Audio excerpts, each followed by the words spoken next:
Hello बच्चों, MD sir Hindi medium में आप सभी का स्वागत है। इस वीडियो में हम लोग एनसीईआरटी कक्षा 9वीं गणित का अध्याय 6 रेखाएं और कोण का प्रश्नावली 6.2 के प्रश्नों को हल करेंगे। लेकिन इस प्रश्नावली के प्रश्नों को हल करने से पहले हम लोग इस प्रश्नावली का परिचय करेंगे कि इस प्रश्नावली के प्रश्नों को हल करने से पहले किन किन बातों के बारे में जान लेना हमारे लिए ज़रूरी है, जिसका इस्तेमाल हम लोग प्रश्नावली 6.2 के प्रश्नों को हल करने के लिए करेंगे। तो आइए प्रश्नावली 6.2 का परिचय शुरू करते हैं। जैसा कि आप लोग देख सकते हैं, प्रश्नावली 6.2 के प्रश्नों को हल करने से पहले हम लोग समांतर रेखा के बारे में पढ़ेंगे कि समांतर रेखा क्या होता है। उसके बाद हम लोग एक ही रेखा के समांतर रेखाएं से संबंधित प्रमेय पढ़ेंगे। हमारे बुक में एक प्रमेय दिया हुआ है, उस प्रमेय को हम लोग पढ़ेंगे और अच्छे से समझेंगे। उसके बाद हम लोग तिर्यक रेखा और तिर्यक रेखा द्वारा दो या दो से अधिक रेखाओं, या तो प्रतिच्छेदी रेखा भी हो सकता है या फिर समांतर रेखा भी हो सकता है, कोई भी रेखा हो सकता है, उसको प्रतिच्छेद करने पर प्राप्त कोण, इसके बारे में पढ़ेंगे। अब आप लोगों को मैं बता दूं कि ये दोनों टॉपिक जो है ये एनसीईआरटी के बुक में नहीं दिया हुआ है, लेकिन फिर भी हम लोग इन दोनों टॉपिक को बिल्कुल अच्छे से पढ़ेंगे, क्योंकि इन दोनों टॉपिक को समझे बिना हम लोग प्रश्नावली 6.2 के प्रश्नों को हल नहीं कर सकते हैं। तो पहले हम लोग क्या करेंगे, इन दोनों टॉपिक को भी बिल्कुल अच्छे से समझेंगे। उसके बाद हम लोग प्रश्नावली 6.2 के प्रश्नों को हल करेंगे। तो आइए समांतर रेखा से प्रश्नावली 6.2 का परिचय शुरू करते हैं। समझिए समांतर रेखाएं क्या होती है। वे रेखाएं जिनके बीच की दूरी हमेशा समान रहे, अर्थात वे रेखाएं एक दूसरे को कभी ना काटे या फिर प्रतिच्छेद करे, समांतर रेखाएं कहलाती है। इसका जो सबसे बेस्ट एग्जांपल है वो ट्रेन की पटरी है। ट्रेन की पटरी रहती है, वो कैसी रहती है, उनके बीच की दूरी हर जगह क्या रहती है, समान रहती है, और वो एक दूसरे को कभी काटते भी नहीं है। अगर ट्रेन का पटरी का जो बीच का दूरी है वो कहीं पे ज़्यादा रहे, फिर जैसे कहीं पे इस तरह से है, उनके बीच की दूरी इतना है, उसके बाद अगर आगे आकर के उनके बीच का दूरी कम हो जाएगा इस तरह से, तो ट्रेन क्या हो जाएगा, पटरी से गिर जाएगा। इसलिए ट्रेन का पटरी के बीच का दूरी हमेशा क्या रहता है, समान रहता है। जितना दूरी शुरू में है उतनी ही दूरी कहाँ पे रहता है, अंत में भी रहता है। तो वो जो ट्रेन का पटरी है वो कैसा रेखा कहलाएगा, समांतर रेखा कहलाएगा। अब इसको एग्जाम्पल से समझिए। मान लीजिए यहाँ पे हमारे सामने रेखा ए है और एक रेखा बी है। अब इन दोनों के बीच की दूरी को अगर हम लोग देखें, जितनी दूरी बिंदु बी पर है उतनी ही दूरी कितना है, बिंदु ए में भी है। अगर इनके बीच की दूरी हम देखें तो बिंदु बी में इनके बीच जितना दूरी है उतनी ही दूरी कहाँ पे है, बिंदु ए में है। उसी तरह से इतनी ही दूरी कहाँ पे है, बिंदु सी में है, और उतनी ही दूरी कहाँ पे है, बिंदु डी में है। इसका मतलब क्या हुआ कि जो रेखा ए और रेखा बी है, इनके बीच की दूरी हर जगह कैसा है, समान है, और ये एक दूसरे को कहीं पे क्या कर रहे हैं, काट भी नहीं रहे हैं। इसका मतलब क्या है, प्रतिच्छेद भी नहीं कर रहे हैं। तो ये दोनों रेखाएं क्या कहलाएंगे, समांतर रेखाएं कहलाएंगे। अब इसके बाद जो हमारा दूसरा टॉपिक है, एक ही रेखा के समांतर रेखाएं से संबंधित प्रमेय, इस प्रमेय को पढ़ते हैं और समझते हैं। प्रमेय हमसे कहता है, वे रेखाएं जो एक ही रेखा के समांतर हो, परस्पर समांतर होती है। वे रेखाएं जो एक ही रेखा के क्या हो, समांतर हो, परस्पर समांतर होती है। इसको एग्जाम्पल से समझते हैं। जैसे यहाँ पे हमारे सामने तीन रेखा है, एक रेखा है PQ, दूसरी रेखा है AB और तीसरी रेखा है RS। अब यहाँ पे जो रेखा PQ है वो क्या है, रेखा AB के समांतर है। तो इसको हम लोग यहाँ पे लिख देते हैं, रेखा जो PQ है वो क्या है, रेखा AB के समांतर है। इसी तरह से अगर हम लोग नीचे में देखें तो रेखा RS क्या है, वो भी तो रेखा AB के समांतर है। इनके बीच की भी दूरी क्या है, समान है। तो इसको हम लोग लिख सकते हैं, जो रेखा RS है वो भी क्या है, रेखा AB के समांतर है। तो प्रमेय हमको क्या कह रहा है, वे रेखाएं जो एक ही रेखा के समांतर हो। यहाँ पे वे रेखाएं कौन कौन सी होगी, एक हो गया PQ और एक हो गया RS। ये दोनों रेखा क्या है, रेखा AB के समांतर है, तो परस्पर समांतर होती है। इसका मतलब क्या है कि जो रेखा PQ है वो रेखा RS के समांतर हो। क्या कह रहा है, रेखा PQ रेखा RS के समांतर होगा, यही कह रहा है ये हमारा प्रमेय। तो अब जाहिर सा बात है कि अगर ये रेखा इस रेखा के समांतर है और रेखा RS इस रेखा के समांतर है, तो ये दोनों रेखाएं भी क्या होंगी, आपस में समांतर होंगी। इसमें कोई बहुत ही दिक्कत का बात नहीं है, इसको बिल्कुल आसानी के साथ आप लोग समझ सकते हैं। अब इसके बाद जो हमारा अगला टॉपिक था तिर्यक रेखा, हम लोग उसको पढ़ते हैं और समझते हैं कि तिर्यक रेखा क्या होता है।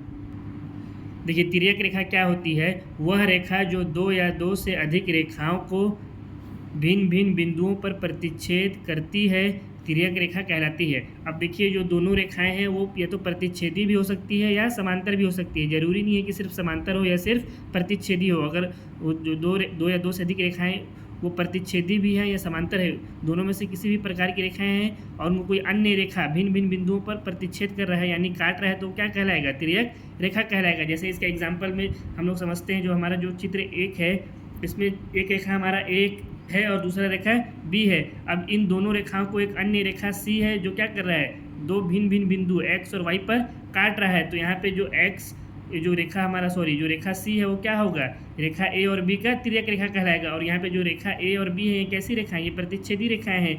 कैसे है प्रतिच्छेदी रेखाएं, क्योंकि इन दोनों को अगर हम लोग इसी क्रम में आगे बढ़ाएं तो क्या होगा, एक बिंदु ऐसा है कि जहाँ पे ये दोनों आपस में मिल जाएंगे। तो यहाँ पे क्या हो गया, जो प्रतिच्छेदी रेखा ए और बी है इसका तिर्यक रेखा सी कहलाएगा। इसी तरह से यहाँ पे तीन रेखा एक्स वाई जेड है, तीनों क्या है, समांतर हैं एक दूसरे के, और इनको एक अन्य रेखा पी है वो इन लोगों को तीन अलग अलग बिंदु ए बी और सी में काट रहा है। तो इस परिभाषा के अनुसार क्या हो जाएगा, जो हमारा रेखा सी है वो समांतर रेखा एक्स वाई और जेड का तिर्यक रेखा कहलाएगा। अब जरूरी नहीं है कि जो हमारी रेखाएं वो हमेशा तिरछी हों, अगर हमारी रेखा खड़ी रूप में भी अगर आ गया है और उसको भी कोई अन्य रेखा काट रहा है तो वो भी क्या हो जाएगा, तिर्यक रेखा कहलाएगा। जैसे यहाँ पे दिया हुआ है दो खड़ी रेखा ए और बी है, इसको एक अन्य रेखा सी क्या कर रहा है, दो अलग अलग बिंदुओं पर काट रहा है। तो जो रेखा सी होगा वो क्या हो जाएगा, रेखा ए और बी का तिर्यक रेखा हो जाएगा। अब देखिए यहाँ पे जब रेखा सी रेखा ए और रेखा बी को जब यहाँ पे काटा है, यानी जो तिर्यक रेखा है रेखा ए और रेखा बी को काटा, तो यहाँ पे कुछ कोण बना है। जैसे ये वाला कोण हमारा बन गया, इसको नाम दे देते हैं 1। इसी तरह से इसको नाम दे देते हैं कोण 2। यहाँ पे एक और कोण बन गया है 3। इसी तरह से यहाँ पे बन गया है 4। यहाँ पे रेखा बी में अगर देखें तिर्यक रेखा जब वाई बिंदु पर काटा तो यहाँ पे एक कोण बन गया जिसको हम लोग नाम दे दिए 5। उसी तरह से यहाँ पे काटा जिसको यहाँ पे जो कोण बना इसको नाम दे दिए 6। यहाँ पे कोण बना इसको 7 और इसी तरह से यहाँ पे 8। अब देखिए ये जो कोण हमारा बना है इन सब कोणों का क्या होगा, अलग अलग नाम होगा और इनको पहचानने का तरीका भी अलग अलग होगा। तो अब इसको हम लोग कैसे पहचाने कि ये कौन सा कोण है, इसको समझने के लिए हम लोग तिर्यक रेखाओं द्वारा, जो हमारा जो अगला टॉपिक था कि तिर्यक रेखाओं द्वारा दो से अधिक रेखाओं को प्रतिच्छेद करने पर प्राप्त कोण, उसको हम लोग पढ़ते हैं और समझते हैं कि यहाँ पे जो रेखाएं बन रही है वो कौन सी रेखाएं हैं और उनका जो यहाँ पे कोण बन रहा है वो कौन सा कोण है और उनका क्या क्या नाम है। उसी के लिए हम लोग अपना अगले टॉपिक के ऊपर चलते हैं। अब देखिए जो हमारा अगला टॉपिक था तिर्यक रेखा द्वारा दो या दो से अधिक रेखाओं को प्रतिच्छेद करने पर प्राप्त कोण। अब यहाँ पे हम लोग के सामने दो रेखा है, दोनों रेखा कैसी है, समांतर रेखा है। एक रेखा एक्स है और एक रेखा वाई है। इसको एक अन्य रेखा पी है जो दो अलग अलग बिंदुओं पर काट रहा है, एक बिंदु ए है और दूसरा बिंदु बी है। तो ये जो रेखा पी है ये क्या कहलाएगा, इन दोनों रेखाओं का तिर्यक रेखा कहलाएगा।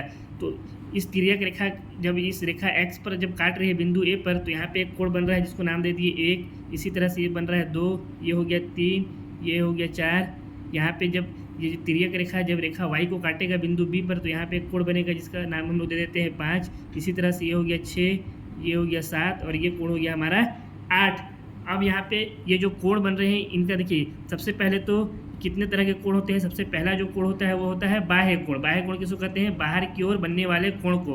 अब अगर हम लोग रेखा 1 में देखें तो रेखा 1 में बाहर की ओर कौन कौन से कोण बन रहे हैं, एक तो कोण 1 बन रहा है और कोण 2 बन रहा है। तो रेखा एक्स में कौन कौन सा कोण बन गया, कोण 1 बना और कोण 2 बना। ये दोनों कोण कहाँ बने, बाहर की ओर बने, तो ये क्या कहलाए, हमारे बाह्य कोण कहलाए। इसी तरह से जो रेखा वाई के बाह्य कोण है वो कौन कौन से हो जाएंगे, रेखा 7 और 8 हो जाएंगे, क्योंकि 5 और 6 तो रेखा वाई के अंदर बना है। बाहर कौन कौन सा बना है, रेखा 7 और रेखा 8 बना है। तो यहाँ पे हम लोग लिख देते हैं रेखा 7 और रेखा 8, यानी बाह्य कोण इस चित्र में हम लोग देखें तो कौन कौन सा हो गया, रेखा 1, 2, 7 और रेखा 8 हो गया। अब इसी तरह से होता है अंतःकोण। अंतःकोण किसको कहते हैं, अंदर की ओर बनने वाले कोण को। अगर हम लोग रेखा एक्स में देखें तो अंदर की ओर कौन कौन सा कोण बन रहा है, 3 बन रहा है और 4 बन रहा है। तो यहाँ पे हमारा अंतःकोण कौन कौन सा हो जाएगा, रेखा एक्स में 3 हो गया और कोण 4 हो गया।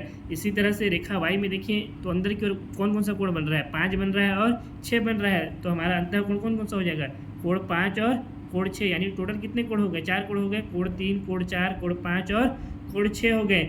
इसी तरह से एक कोण होता है संगत कोण। संगत कोण किसे कहते हैं, किसी एक बिंदु को दूसरे बिंदु पर उठाकर रखने पर जो कोण जिस कोण के ऊपर आता है वही उसका संगत कोण कहलाता है। अब मान लीजिए हम लोग यहाँ से बिंदु ए को उठा करके बिंदु बी पे रख देंगे। इस बिंदु ए को उठा करके कहाँ रख दिए हम लोग, बिंदु बी में रख दिए। तो इसके बाद क्या कर रहा है हमको, यहाँ पे किसी एक बिंदु को दूसरे बिंदु पर उठाकर रखने पर जो कोण जिस कोण के ऊपर आता है। अब ये कोण जो 1 है ये किस कोण के ऊपर आएगा, जब इसको हम लोग बिंदु बी पर रख देंगे, कोण 5 के ऊपर आएगा। इसी तरह से कोण 2 किसके ऊपर आएगा, कोण 6 के ऊपर आएगा। कोण 3 किसके ऊपर आएगा, कोण 7 के ऊपर आएगा। और कोण 4 किसके ऊपर आएगा, कोण 8 के ऊपर आएगा।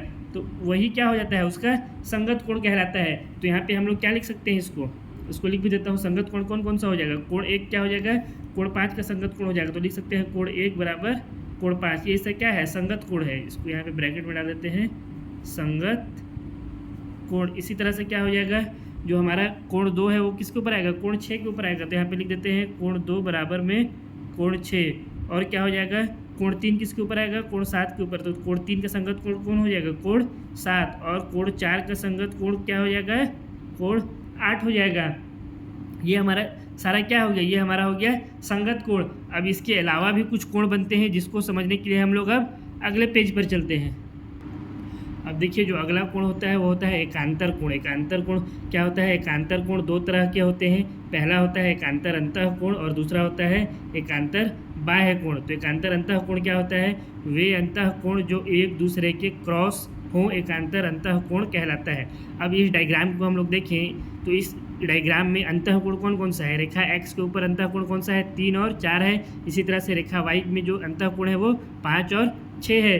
तो हमको क्या कहा है, एकांतर अंतः कोण क्या होता है, वे अंतः कोण जो एक दूसरे के क्रॉस हो, यानी एक दूसरे के क्रॉस में स्थित हो। तो यहाँ पे अंतः कोण 3 है, इसके क्रॉस में कौन सा कोण स्थित है, इसके क्रॉस में कोण 5 स्थित है। तो ये दोनों क्या हो जाएंगे, एक दूसरे के एकांतर अंतः कोण हो जाएंगे। उसी तरह से जो एक अंतः कोण 4 है, इसके क्रॉस में कौन स्थित है, इसके क्रॉस में है 6 स्थित है, कोण 6 है हमारा। तो इसका 4 का एकांतर अंतः कोण क्या हो जाएगा, 6 हो जाएगा। तो इसको हम लोग क्या लिख सकते हैं, जो कोण 3 है इसका एकांतर अंतः कोण क्या हो गया, 5 हो गया। और जो कोण 4 है उसका एकांतर अंतः कोण क्या हो जाएगा, इससे क्रॉस में कौन स्थित है, कोण 6। तो इसका हो गया 6। ये क्या है हमारा एकांतर अंतः कोण हो गया। अब इसी तरह इसका जस्ट अपोजिट क्या हो जाएगा, एकांतर बाह्य कोण। वे बाह्य कोण जो एक दूसरे के क्रॉस स्थित हो एकांतर बाह्य कोण कहलाते हैं। अब इस आकृति में हम लोग देखें तो बाह्य कोण कौन कौन सा है, जो रेखा x है इसमें बाह्य कोण हो गया 1 और कोण 2।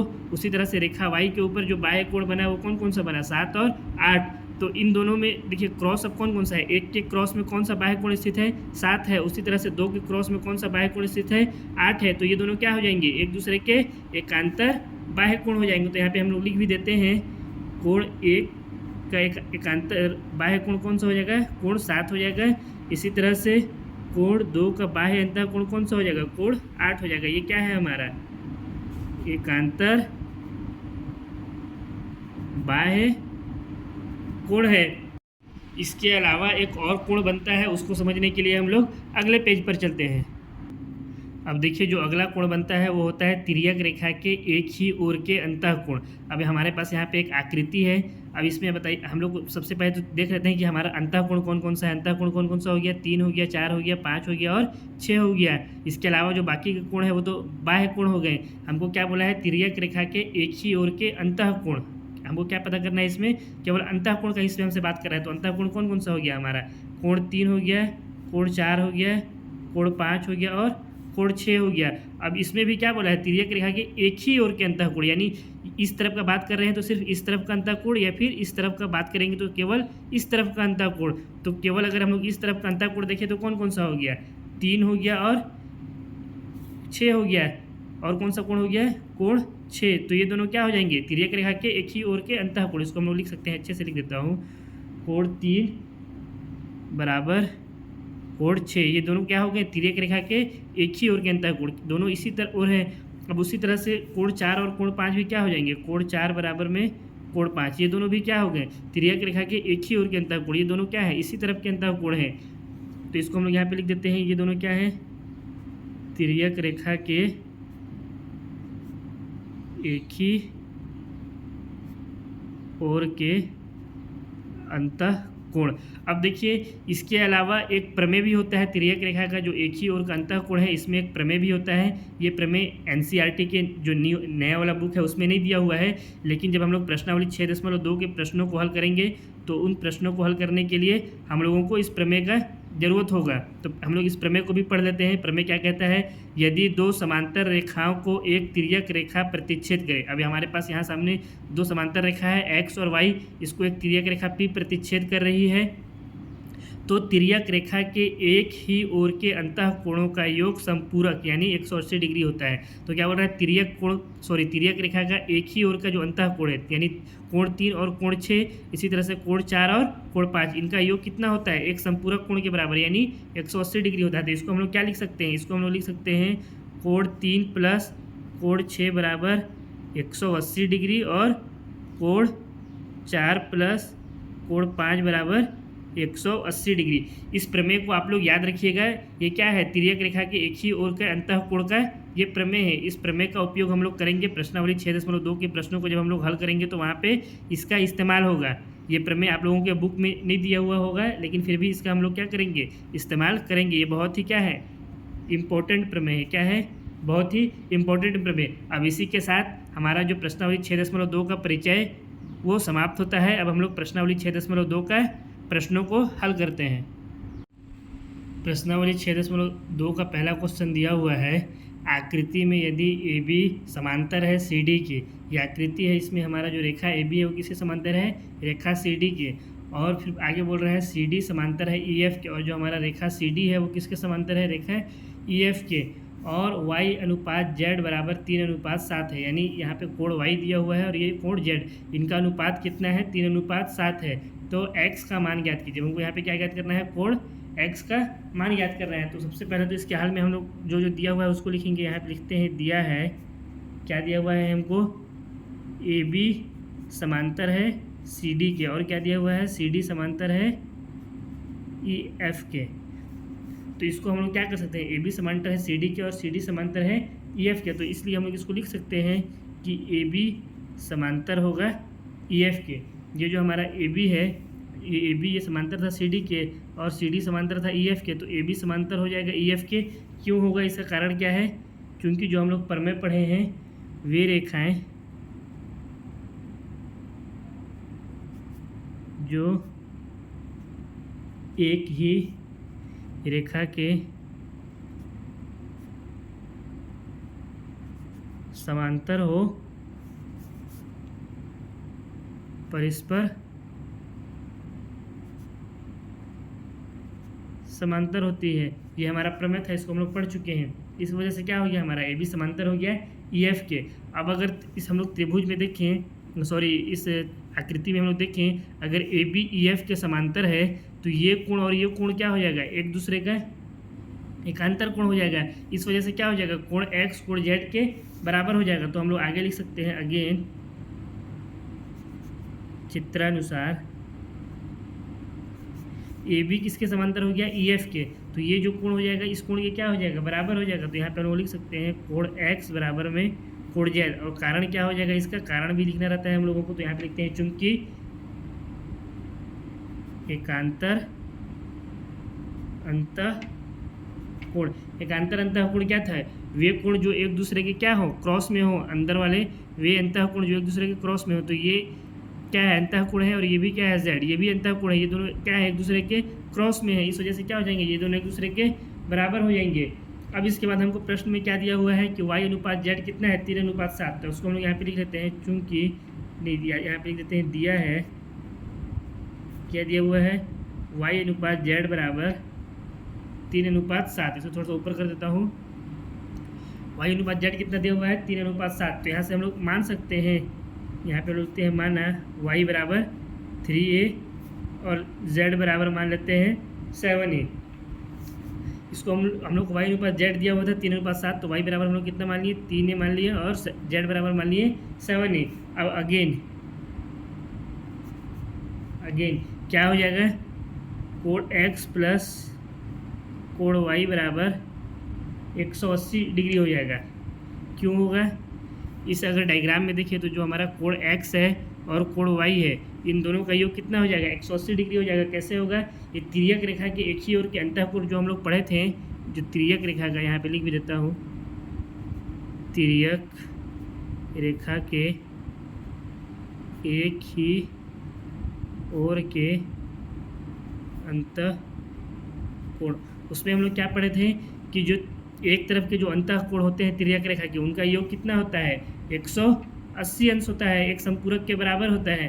तो वही इस चीज़ का हम लोग यहाँ पे इस्तेमाल किए हैं और क्या लिख दिए हैं, कोण x प्लस कोण y बराबर 180 डिग्री। अब हम लोग का यहाँ पे कोण x किसके बराबर था, कोण z के बराबर था, तो यहाँ पे हम लोग क्या लिख सकते हैं, कोण x की जगह पे z लिख सकते हैं और ये हो गया z प्लस y बराबर 180 डिग्री। यहाँ पे क्या हो जाएगा, x की जगह पे हम लोग लिख सकते हैं z प्लस y बराबर 180 डिग्री। z हम लोग क्यों लिखें, क्योंकि x किसके बराबर था, यहाँ पे x है z के बराबर, तो यहाँ पे हो गया z प्लस y बराबर 180 डिग्री। अब यहाँ से अगर हम लोग देखें तो z का वैल्यू कितना है, z है हमारा 7a के बराबर, तो यहाँ पे हम लोग लिख सकते हैं 7a प्लस y कितना है, y है 3a के बराबर, तो यहाँ पे लिख सकते हैं 3a बराबर में 180 डिग्री। 7 और 3 कितना हो जाएगा, 10a, तो ये हो गया 10a बराबर में 180 डिग्री। इस 10 से इस 180 को काट देंगे, 18 बार में कट जाएगा, तो a का वैल्यू कितना आ जाएगा, a का वैल्यू आ जाएगा 18 डिग्री। अब अगर हम लोग को a का वैल्यू ज्ञात हो गया है तो हम लोग x का वैल्यू आसानी के साथ ज्ञात कर सकते हैं। x का वैल्यू कैसे ज्ञात कर सकते हैं, क्योंकि x इसके बराबर है x z के बराबर है और z का वैल्यू कितना दिया हुआ है, 7a दिया हुआ है।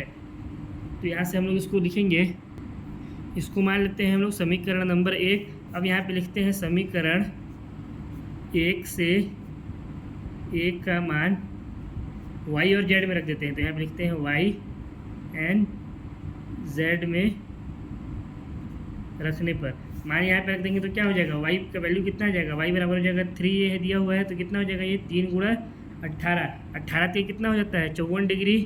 इसी तरह से अगर हम लोग z का वैल्यू निकालें तो कितना दिया हुआ है 7a, तो ये कितना हो जाएगा 7 गुणा में 18 से तो कितना हो जाता है 126, तो कितना है कि z का वैल्यू 126 डिग्री।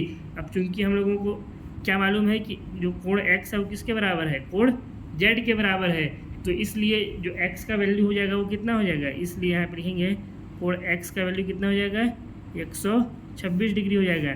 और यही क्या हो गया, हमारे क्वेश्चन नंबर 1 का उत्तर हो गया। अब हम लोग क्वेश्चन नंबर 2 को हल करते हैं। क्वेश्चन नंबर 2 में क्या दिया हुआ है, आकृति में यदि AB समांतर है CD की, जो हमारा रेखा AB है किसके समांतर है, रेखा CD की, और EF लंब है CD पर, और जो ये EF है, जो रेखा EF है किसके ऊपर लंब है, रेखा CD के ऊपर लंब है, और दिया हुआ है GED बराबर 126 डिग्री। हमारा जो कोण GED कहाँ पे है, GED यानी जो हमारा ये वाला कोण है, ये पूरा कोण कितना दिया हुआ है 126 डिग्री। तो कोण AGE, कोण GEF और कोण FGE ज्ञात करीजिए। तो सबसे पहले तो हम लोग इसके हल में लिख लेते हैं जो जो हम लोगों को दिया हुआ है। यहाँ पे हम लोग लिखते हैं, दिया है AB समांतर है CD के और EF लंब है CD पर, और हमको क्या दिया हुआ है, कोण GED बराबर 126 डिग्री, और दिया हुआ है कोण GED बराबर 126 डिग्री।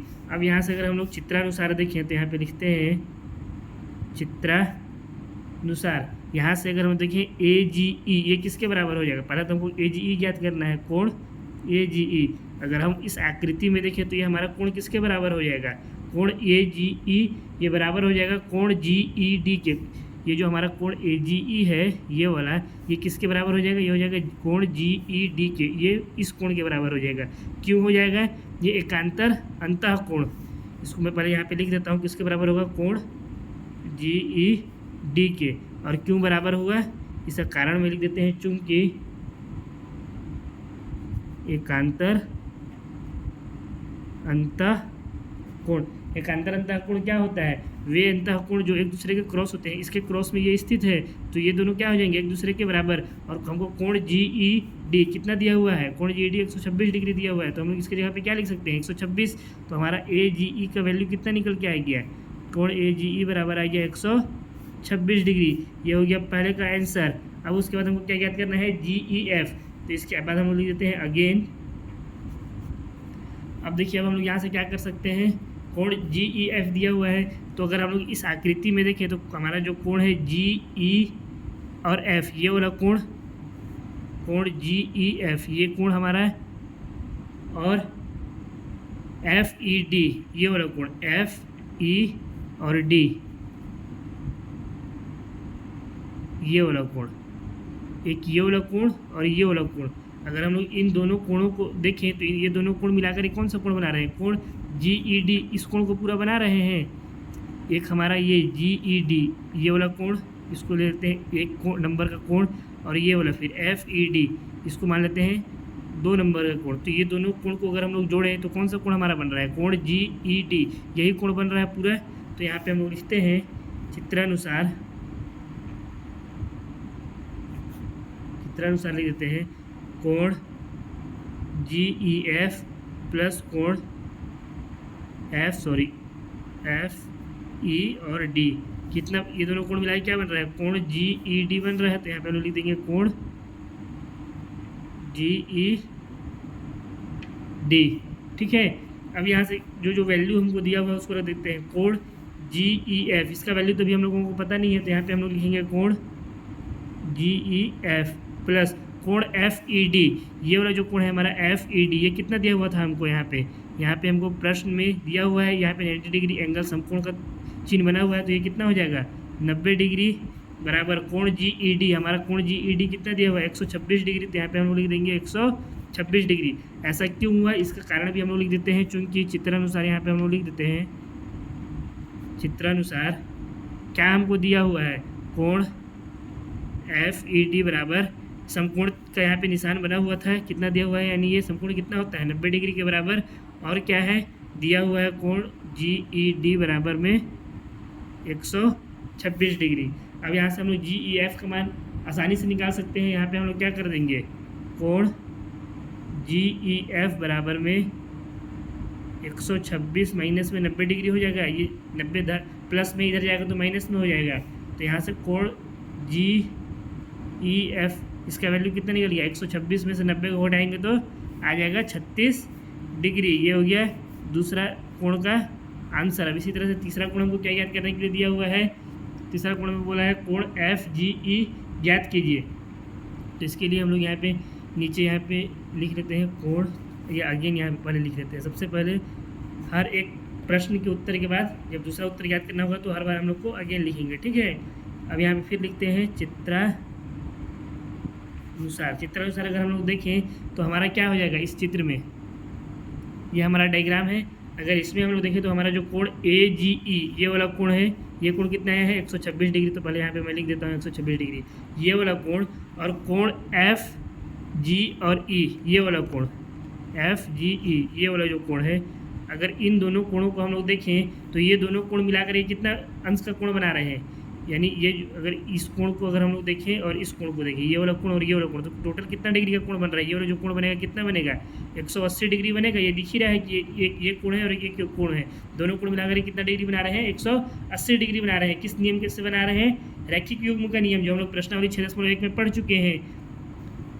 इसको पहले मैं यहाँ पे नीचे में लिख देता हूँ, क्या क्या था, कोण AGE प्लस क्या दिया हुआ है, कोण FGE, ये दोनों मिलाकर कितना डिग्री का कोण बना रहे हैं 180 डिग्री का कोण बना रहे हैं। तो और ये क्यों हुआ, चूंकि रैखिक युग्म से, जिसको हम लोग कहाँ पढ़े हैं, इसको हम लोग पढ़े हैं प्रश्नावली 6.1 में, ठीक है। ये हमारा हो गया। अब उसके बाद यहाँ से हम लोग क्या करेंगे, कोण FGE का वैल्यू निकालेंगे। हम लोग कोण AGE का वैल्यू कितना दिया हुआ है 126 डिग्री दिया हुआ है, तो इसके जगह पे हम लोग कितना रख देंगे 100, यानी इसका वैल्यू हम लोग याद कर चुके हैं पहले, ये हो गया 126 डिग्री प्लस कोण FGE बराबर 180 डिग्री। इस 126 को इधर ले जाएंगे तो ये आ जाएगा माइनस में, तो यहाँ से कोण FGE का वैल्यू हो गया 180 माइनस में 126 डिग्री, यानी जो कोण हमारा FGE निकला वो कितना निकल कर के आ गया 54 डिग्री। ये हमारा हो गया तीसरे कोण का आंसर। इसी के साथ क्वेश्चन नंबर 2 भी हमारा समाप्त होता है। इस क्वेश्चन में हम लोग कुछ शुरू में हम लोग यहाँ पे एकांतर कोण का इस्तेमाल किए हैं, तो हम लोग को AGE का वैल्यू मिल गया। उसके बाद फिर हम लोग इस कोण में इस वाले कोण को और इस वाले कोण को जोड़ दिए, तो हम लोग को GED का वैल्यू मिल रहा था, जहाँ से हम लोग GEF का वैल्यू 36 डिग्री निकाल लिए। और तीसरे वाले में हम लोग कोण AGE प्लस कोण FGE को जोड़ दिए तो कितना आ जाएगा 180 डिग्री। क्यों आया, रैखिक युग्म से, क्योंकि रैखिक युग्म क्या कहता है कि जब भी दो आसन कोण आपस में मिलकर कितने डिग्री का कोण बनाते हैं, उनका योग कितना होता है 180 डिग्री होता है। यहाँ पे ये और ये दोनों क्या है, एक आसन कोण ही है, क्योंकि एक समांतर रेखा है, इसके बीच में हम लोग क्या कर दिए, एक किरण खड़ी कर दिए, तो ये दोनों क्या हो जाएंगे, आसन रेखा हो जाएंगे, सॉरी आसन कोण हो जाएंगे, जिनका योग कितना हो जाता है 180 डिग्री हो जाता है। रैखिक युग्म हम लोग पढ़ चुके हैं प्रश्नावली 6.1 में। यहाँ से फिर हम लोग जब ए जी का वैल्यू रखें 156 डिग्री, यहाँ से हम लोग एफ जी का वैल्यू कितना निकालें 180 में से 126 घटा दिए तो 54 डिग्री आ गया। यही हमारा क्या हो गया इसका उत्तर। क्वेश्चन नंबर 3 को हल करते हैं। क्वेश्चन नंबर 3 में दिया हुआ है आकृति में यदि पी क्यू समांतर है एस टी के, यानी ये जो पी क्यू है ये किसी समांतर है एस टी के, और हमको दिया हुआ है पी क्यू आर, कोण पी क्यू आर बराबर 110 डिग्री। कोण पी क्यू आर कहाँ पे है, ये हो गया पी क्यू आर, ये वाला जो कोण है ये कितना हमको दिया हुआ है 110 डिग्री, और दिया हुआ है कोण आर एस टी बराबर 130 डिग्री। कोण आर एस टी कौन सा है, ये हो गया आर, ये S T, R S T कितना दिया हुआ है हमको 130 डिग्री, और हमको कह रहा है तो कोण क्यू आर एस याद कीजिए। हमको कौन सा कोण याद करना है, क्यू आर एस, यानी हमको अब यहाँ पे इस कोण को हम लोगों को क्या करना है, याद करना है। तो सबसे पहले इसके हाल में तो हम लोग को जो दिया हुआ है उसको लिख लेते हैं। क्या क्या दिया हुआ है यहाँ पे लिखते हैं, दिया है पी क्यू समांतर है एस टी के, और क्या दिया हुआ है पी क्यू आर बराबर 110 डिग्री, कोण पी क्यू आर बराबर 110 डिग्री, और कोण आर एस टी बराबर में 130 डिग्री। अब देखिए, अब इसके बाद हम लोग यहाँ पे क्या करेंगे, अब हम लोग रचना करेंगे। इस प्रश्न को हल करने के लिए हम यहाँ पे क्या करेंगे, रचना क्या करेंगे कि बिंदु आर से पी क्यू और एस टी के समांतर हम लोग एक रेखा खींचेंगे, इसका नाम हम लोग दे देंगे एक्स वाई। तो यहाँ पे हम लोग पहले रेखा खींच देते हैं, ये हो गया, यहाँ से एक हम लोग रेखा खींच दिए। ये किसके समांतर है, ये समांतर है पी क्यू और एस टी के, इसका नाम हम लोग दे देते हैं एक्स और वाई। तो रचना क्या की है उसको हम यहाँ पे लिख देंगे, बिंदु आर से होकर एक समांतर रेखा एक्स वाई खींचा, जो रेखा पी क्यू और रेखा एस टी के समांतर है। अब हम लोग क्या किए, ये रचना को यहाँ पे लिख दिए कि हमने बिंदु आर से होकर एक समांतर रेखा एक्स वाई खींचा जो रेखा पी क्यू और रेखा एस टी के समांतर है। तो अब क्या हो गया, यहाँ से इस रचना के बाद जो हमारा रेखा पी क्यू है वो किसके समांतर हो गया, वो था एस टी के, या इसको हम लोग लिख देते हैं पी क्यू समांतर हो गया एक्स वाई के, और एक्स वाई समांतर हो गया एस टी के। ये तीनों आपस में एक दूसरे के क्या है, समांतर हैं, या फिर एक्स वाई को पहले भी हम लोग लिख सकते हैं। ठीक है, अब यहाँ से हम लोग क्या करते हैं, देखिए इसको हम लोग को ज्ञात करना है, तो हम लोग इस वाले कोण को मान लेते हैं ए, क्या मान लेते हैं हम लोग ए, और इस वाले कोण को मान लेते हैं बी। इसको क्या मान लिए ए, और इसको मान लिए बी। तो चित्रानुसार अगर हम लोग देखें तो क्या हो जाएगा, 110 प्लस ए करेंगे तो 180 डिग्री हो जाएगा। कैसे होगा, क्योंकि तिर्यक रेखा के एक कोण के तिर्यक रेखा के एक ही ओर के अंतर कोण का योग कितना होता है, 180 डिग्री होता है। तो हम लोग यहाँ पे लिखेंगे चित्रानुसार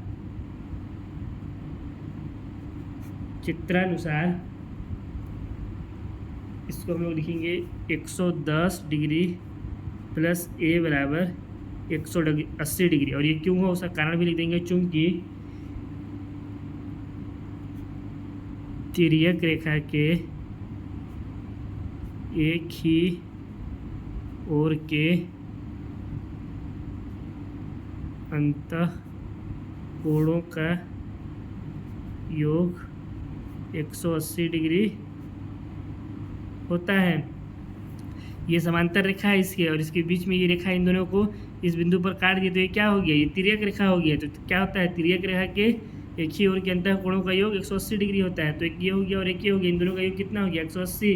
तो यहाँ से अगर हम लोग ए का वैल्यू निकालें तो कितना हो जाएगा, ए का वैल्यू हो जाएगा, कोण ए का वैल्यू बराबर 180 डिग्री माइनस में 110 डिग्री। 180 में से 110 घटाएंगे तो कितना हो जाएगा, ए बराबर आ जाएगा 70 डिग्री। यानी इस ए का वैल्यू कितना आ गया, ये हो गया हमारा 70 डिग्री। उसी तरह से हम लोग क्या करेंगे, यहाँ से बी का वैल्यू भी ज्ञात कर सकते हैं। 130 प्लस बी भी हमारा किसके बराबर हो जाएगा, 180 के बराबर हो जाएगा। क्यों होगा, क्योंकि तिर्यक रेखा के एक ही ओर के अंतः कोणों का योग 180 डिग्री होता है। तो यहाँ पे हम लोग लिखेंगे अगेन चित्रानुसार क्या हो जाएगा, 130 डिग्री प्लस बी बराबर में 180 डिग्री। यहाँ से अगर हम लोग बी का वैल्यू निकालें तो कितना हो जाएगा, 180 माइनस में 130 डिग्री, यानी बी बराबर हमारा कितना आ गया, 50 डिग्री आ गया बी का वैल्यू। अब देखिए, अब हम लोग को ए का वैल्यू भी ज्ञात हो गया है और बी का वैल्यू भी ज्ञात हो गया। तो अगर हम लोग यहाँ पे देखें तो थोड़ा सा नीचे कर देता हूँ। अगर हम लोग यहाँ पे देखें तो ए हमारा कितना हो गया 70 और ये बी हमारा कितना हो गया 50 डिग्री हो गया। अगर इस पूरे रेखा में अगर हम लोग इसको पूरा एक रिजु कोण यहाँ पे अगर हम लोग बनाएं तो रिजु कोण कितना होता है 180 डिग्री होता है। यानी कोण ए प्लस कोण बी और कोण ये वाला क्यू आर एस, इन तीनों का योग कितना हो जाएगा 180 डिग्री हो जाएगा। ये तीनों मिलाकर क्या बना रहे हैं एक रिजु कोण बना रहे हैं। तो यहाँ पे हम लोग लिखते हैं चित्रानुसार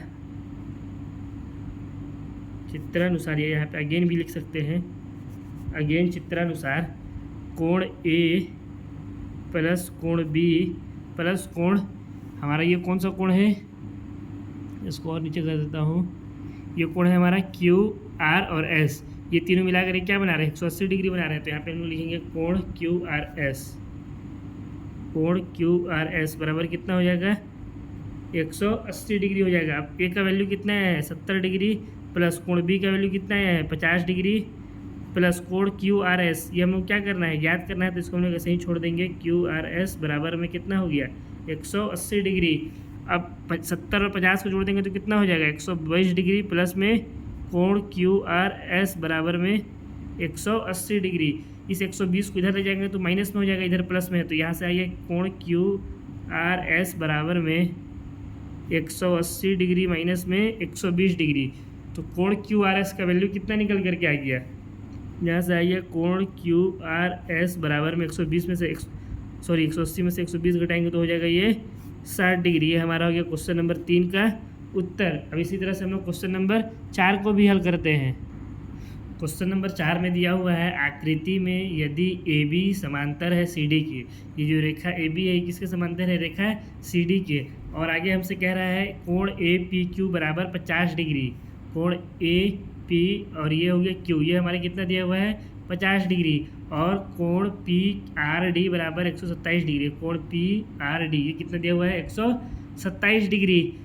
तो हमको कह रहा है तो x और y ज्ञात कीजिए। तो हमें क्या याद करना है कोण x याद करना है और कोण y याद करना है। तो सबसे पहले तो यहाँ पे हम लिखेंगे दिया है क्या क्या हमको दिया है ए बी समांतर है सी डी को। तो यहाँ पे लिखेंगे ए बी समांतर है सी डी की। और क्या दिया हुआ है कोण ए पी क्यू बराबर 50 डिग्री और कोण पी आर डी बराबर 127 डिग्री। अब अगर हम लोग चित्रानुसार देखें, यहाँ पे मैं लिखूँ इसको चित्रानुसार, तो हम लोग का क्या हो जाएगा कोण ए पी क्यू, ये वाला जो कोण है ये किसके बराबर हो जाएगा, ये बराबर हो जाएगा कोण पी क्यू आर, ये इसके बराबर हो जाएगा कोण ए पी क्यू, कोण पी क्यू आर के बराबर होगा। इसको मैं यहाँ पे लिखता हूँ कोण ए पी क्यू बराबर हो जाएगा कोण पी क्यू आर के। क्यों होगा ये हमारा कैसे होगा एकांतर कोण से, कैसे होगा एकांतर अंतः कोण। एकांतर अंतः कोण क्या होता है कि जो क्रॉस में जो रेखाएं जो कोण बनते हैं तिर्यक रेखा के अंदर में जो क्रॉस में जो रेखा है, इसके क्रॉस में कौन सा है ये वाला रेखा है, यहाँ पे कोण कौन सा है ए पी आर 50 डिग्री है और इसके क्रॉस में कौन सा है कोण एक्स है। तो ये दोनों एक दूसरे के क्या होंगे बराबर होंगे एकांतर अंतः कोण से। तो ए पी क्यू हमारा कितना है 50 डिग्री, तो यहाँ पे लिख देंगे 50 डिग्री बराबर पी क्यू आर कितना है पी क्यू आर ये कितना दिया हुआ है हमको एक्स।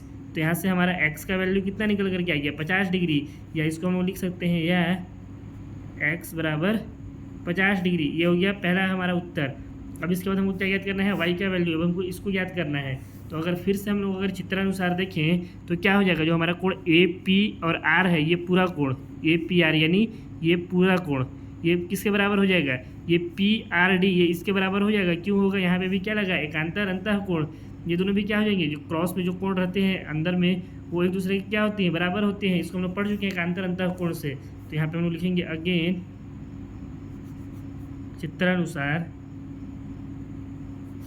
क्या हो जाएगा कोण ए पी डी, कोण ए पी डी बराबर में कोण पी आर डी।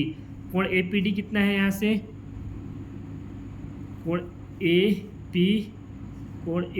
पी और कहाँ गया हमारा सॉरी आर होगा ना, ये कोण ए पी डी लिख दिया मैं यहाँ पे कोण ए पी आर होगा सॉरी, ये हो जाएगा हमारा कोण ए पी आर। ठीक है ये हो गया पी आर डी। यहाँ से कितना आ गया ये किसके बराबर है ये 50 डिग्री प्लस वाई, इसमें दोनों कोण आए हैं, दोनों कोण मिला करके कोण APR बना है, ये वाला कोण भी और ये वाला कोण दोनों को मिला करके ये वाला कोण बन रहा है। तो यहाँ पे हो जाएगा 50 डिग्री प्लस वाई। तो APR की जगह में हम लोग यहाँ पे क्या लिख देंगे, इस APR की जगह में हम लोग लिखेंगे 50 डिग्री प्लस कोण वाई बराबर PRD। PRD हमको कितना दिया हुआ है, 127 डिग्री दिया हुआ है, तो इसकी जगह पे हम लोग लिख देंगे 127 डिग्री। तो यहाँ से हम लोग कोण वाई का वैल्यू निकाल सकते हैं, वाई बराबर कितना हो जाएगा, कोण वाई भी लिख सकते हैं, सिर्फ वाई बोला है यहाँ पे, तो हम लोग सिर्फ इसकी जगह पे वाई भी लिख सकते हैं, बराबर हो जाएगा 127 माइनस में 50 डिग्री। यहाँ से वाई बराबर 127 से 50 को घटाएंगे तो कितना हो जाएगा, 77 डिग्री। तो हमारा ये क्या आ गया, दूसरे भाग का उत्तर। इसी के साथ क्वेश्चन नंबर 4 भी समाप्त होता है। हम लोग क्वेश्चन नंबर 5 को हल करते हैं। क्वेश्चन नंबर 5 में दिया हुआ है आकृति में PQ तथा RS दो दर्पण है। ये हमारा आकृति है, इसमें PQ ये वाला और RS ये दोनों क्या है, दो दर्पण हैं जो एक दूसरे के समांतर रखे गए हैं, जो दोनों एक दूसरे के क्या रखे गए हैं, समांतर। इसका मतलब क्या हो गया, PQ समांतर है RS के।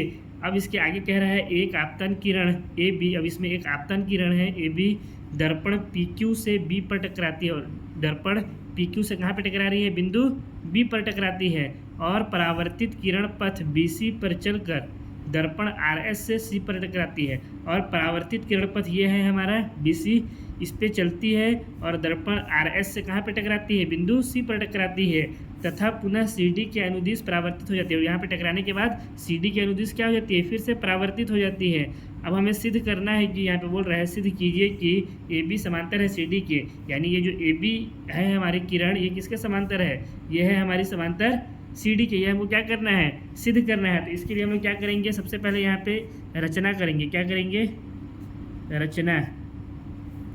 दर्पण PQ पर लंब BM खींचा, अर्थात BM लंब PQ। ये जो हमारा PQ है इस पर हम लोग लंब क्या खींचे हैं, BM खींचे हैं। तो यहाँ B है तो यहाँ से M कहाँ जाएगा, लंब इसमें ये हो गया हमारा, लंब इसमें क्या आ गया, ये M आ गया। अब इसी तरह से RS पर भी एक लंब खींचेंगे, कहाँ पे, CN, यहाँ पे कर देते हैं इसको। अब यहाँ पे लिखते हैं तथा दर्पण RS पर लंब ये CN खींचा, अर्थात क्या हो जाएगा, ये हमारा CN लंब RS। अब अगर हम लोग चित्रानुसार देखें तो यहाँ पे क्या बन जा रहा है, यहाँ पे जब हम लोग लंब खींचे तो एक कोण बन जा रहा है। पहले से तो यहाँ पे कोण था ही ये वाला, लेकिन अब इसको हम लोग लंब खींच दिए तो यहाँ पे दो कोण बन गया। एक कोण ये बन गया, इसको नाम दे देते हैं 1, और एक कोण बन गया ये, इसको नाम दे देते हैं 2। इसी तरह से जब हम लोग इसमें लंब खींचेंगे तो पहले से तो यहाँ पे एक कोण बना हुआ था पूरा में, लेकिन अब यहाँ पे खींच दिए तो यहाँ पे दो कोण हो गया, एक कोण हो गया ये 3 और एक कोण हो गया ये वाला 4। यहाँ पे टोटल कितने कोण हो गए, 4 कोण हो गए। तो यहाँ पे हम लोग का क्या हो जाएगा, कोण जो हमारा 1 है ये बराबर हो जाएगा कोण 2 के, और जो कोण 3 है वो बराबर हो जाएगा कोण 4 के। ये क्यों होगा बच्चों लोग, क्योंकि परावर्तन का एक नियम होता है कि जो हमारा आपतन कोण होता है, यानी ये वाला क्या है हमारा आपतन कोण, यहाँ पे जो कोण 1 बना है ये तो इधर से आ रहा है, ये आपतन कोण किसके बराबर होता है, परावर्तित कोण के। परावर्तित कोण क्या, कोण कहाँ पे बन रहा है, इधर से परावर्तित हो रहा है किरण, तो परावर्तित कोण ये वाला बना है, तो आपतन कोण ये वाला 1 परावर्तित कोण 2 के बराबर हो जाएगा। इसी तरह से यहाँ पे आपतन कोण कौन सा हो जा रहा है 3, ये परावर्तित कोण 4 के बराबर हो जाएगा। तो यहाँ पे हम लोग लिख भी देते हैं क्यों हुआ, चूंकि परावर्तन का नियम, ये नियम क्या कहता है, आपतन कोण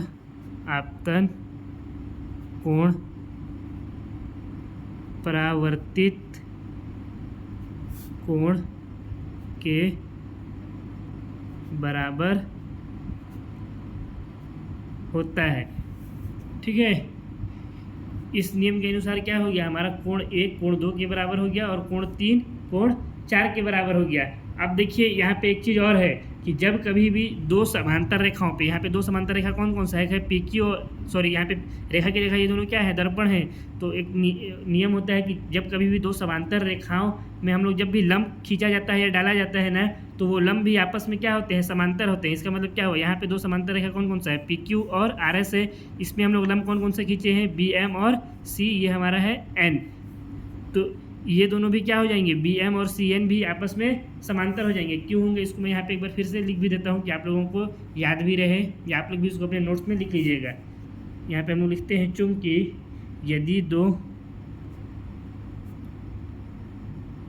समांतर रेखाओं पर कभी भी लंब खींचा या डाला जाता है तो क्या होता है, दोनों लंब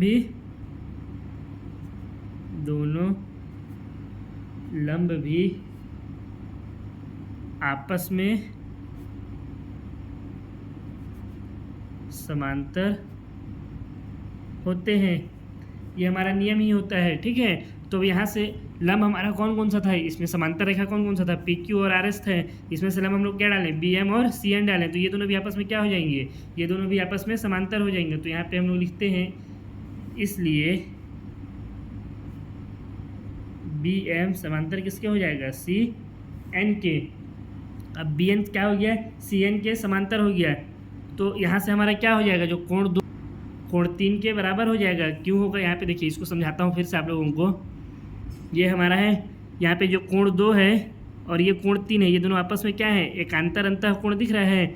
ये तिर्यक रेखा के इस तरफ है ये 2 और इस तरफ है 3। एकांतर अंतः कोण क्या होता है, जो क्रॉस वाले अंतः कोण होते हैं वो एक दूसरे क्या होते हैं, बराबर होते हैं। ये इसके इस तरफ ही तो है, क्रॉस में ही तो है ये दोनों आपस में। तो इसलिए यहाँ पे क्या हो जाएगा, कोण 2 और कोण 3 भी बराबर हो जाएगा। कोण 2 बराबर कोण 3 यहाँ पे कर देते हैं हम लोग, ठीक है। कोण 2 बराबर में कोण 3। अब इसको देखिए, यहाँ पे ये वाला जो है हमारा कोण 1 बराबर कोण 2, इसको मान लेते हैं समीकरण नंबर 1, और ये मान लेते हैं समीकरण 2, और इसको मान लेते हैं समीकरण नंबर 3। तो अब समीकरण 1, 2 और 3, समीकरण 1, 2 एंड 3 से क्या हो जाएगा, 1 बराबर है कोण 2 के और कोण 2 बराबर है कोण 3 के, और कोण 3 बराबर किसके है, कोण 4 के। तो यहाँ से चारों कोण आपस में बराबर हो जाएंगे। यहाँ पे हम लिख सकते हैं कोण 1 बराबर कोण 2 और बराबर कोण 3 बराबर कोण 4, ये हो जाएगा। इसको मान लेते हैं हम लोग समीकरण नंबर 4। अब देखिए, अब समीकरण 4 में क्या है, कोण 1 और कोण 2 आपस में बराबर है, कोण 3 और कोण 4 ये चारों आपस में क्या है, बराबर है। तो इसको हम लोग क्या लिख सकते हैं, यहाँ पे हम लोग लिख सकते हैं, अगेन इसको ऊपर कर देता हूँ थोड़ा सा, ये चारों एक दूसरे के बराबर है। तो हम लोग इसको लिख सकते हैं, कोण 1 प्लस कोण 2 बराबर कोण 3 प्लस कोण 4। हम लोग ऐसा क्यों किए, मान लेते हैं ये चारों कोण कितना है, 10-10 यूनिट है। तो कोण 1 10 यूनिट, कोण 2 10 यूनिट, 10-10 कितना हो जाएगा, 20। इसी तरह से ये भी 10 यूनिट, ये भी 10 यूनिट। तो कोण 3 प्लस कोण 4 कितना हो गया, 10-10 20, यानी कितना हो गया, ये दोनों आपस में बराबर हो जाएंगे। इसको हम लोग इस तरह से लिख सकते हैं। तो कोण 1 और कोण 2 अगर हम लोग देखें, कोण 1 प्लस कोण 2, यहाँ पे अगर आकृति में, तो कौन सा कोण बन रहा है, यहाँ से कोण 1 प्लस कोण 2 किसके बराबर हो गया, ये पूरा कोण बन गया हमारा। कहाँ से, यहाँ से लेकर के यहाँ तक, ये पूरा कोण क्या है, कोण ए बी और कोण सी है ये पूरा। तो इसको हम लोग 1 प्लस 2 को क्या लिख सकते हैं, कोण ए बी सी। इसी तरह से 3 प्लस 4 को क्या लिख देंगे, ये कहाँ से कहाँ तक है हमारा, ये पूरा कोण है। ये पूरा कोण क्या है हमारा, बी सी डी। तो इसके जगह पे हम लोग लिख देंगे 1 प्लस 2 की जगह में कोण ए बी सी, और इसकी जगह में लिख देंगे कोण बी सी डी, कोण 3 प्लस 4 की जगह पे, ठीक है। तो यहाँ पे हमारा हो गया ये कोण ए बी सी बराबर में कोण बी सी डी। अब ये दोनों कोण अगर एक दूसरे के बराबर हैं, तो यहाँ से अगर हम लोग देखें तो ये जो ए बी है ये सी डी के क्या हो जाएगा, समांतर हो जाएगा। तो इसलिए हम लोग लिख लेते हैं यहाँ पे, अतः ए बी समांतर सी डी के, क्योंकि एकांतर कोण बराबर है। इसका मतलब क्या हुआ, इसका मतलब ये हुआ कि यहाँ पे हमारा जो पूरा कोण ये था, ये वाला पूरा ए बी सी, यानी पूरा यहाँ से यहाँ तक कोण 1 प्लस 2, ये वाला कोण और ये वाला कोण 3 + 4, ये जो है हमारा BCD, ये पूरा कोण, ये क्या है, एकांतर अंतःकोण है। ये दोनों आपस में एक दूसरे का क्रॉस है, इसी को हम लोग यहाँ पे लिखे हैं। इस वजह से क्या हो गया हमारा, इस वजह से हमारा AB समांतर हो गया CD के। तो इसको हम लोग एकांतर की जगह पे इसको क्या लिख सकते हैं, एकांतर अंतःकोण भी लिख सकते हैं। ये हमारा क्या हुआ, सिद्ध हुआ। इसी के साथ प्रश्नावली 6.2 भी समाप्त होता है। आशा करता हूँ आप लोगों को वीडियो पसंद आया होगा। अगर वीडियो पसंद आया तो वीडियो को लाइक करें, कमेंट करें, चैनल में नए हैं तो चैनल को सब्सक्राइब करें, साथ ही इस वीडियो को अपने दोस्तों के साथ भी शेयर करें। और इस पूरे वीडियो का PDF आप लोगों को MD सर के टेलीग्राम चैनल पर मिल जाएगा। अगर आप लोगों को इस वीडियो का PDF चाहिए तो आप लोग टेलीग्राम चैनल को ज्वाइन कर सकते हैं, जिसका लिंक आप लोगों को डिस्क्रिप्शन बॉक्स में मिल जाएगा। अब बहुत जल्द हम लोग नए अध्याय में मिलते हैं, तब तक के लिए बेस्ट ऑफ लक।